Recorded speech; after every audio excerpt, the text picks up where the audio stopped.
Hi friends, good morning. ఈరోజు wall సపోర్ట్తో మనం ఫుల్ బాడీని ఎలాగా స్ట్రెంగ్తన్ చేసుకోవచ్చు అనేది చూపిస్తున్నాను. ఫస్ట్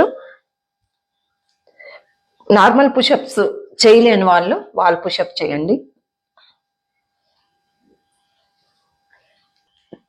తర్వాత ఇలా ఫ్రంట్ అండ్ బ్యాక్.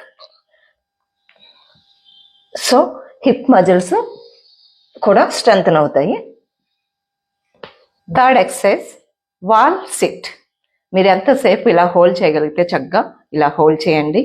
మీకు నీ స్ట్రెంగ్తన్ అవుతుంది, బ్యాక్ స్ట్రెంగ్తన్ అవుతుంది, యాప్స్ ఫ్యాట్ కూడా తగ్గుతుంది, హిప్ ఫ్యాట్, లెగ్స్ అన్ని స్ట్రెంగ్తన్ కూడా అవుతాయి.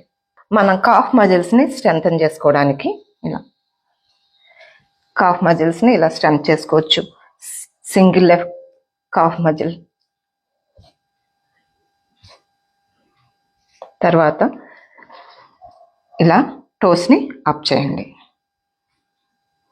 హ్యాండ్స్ని ఇలా ప్లాంక్ చేయండి. ఇలా డిస్టెన్స్ తీసుకుని ప్లాంక్ చేయండి.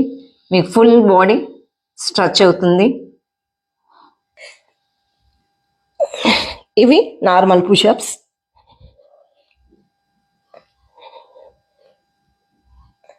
తర్వాత ప్లాంక్, ఫుల్ బాడీ స్ట్రెంగ్తన్ అవుతుంది.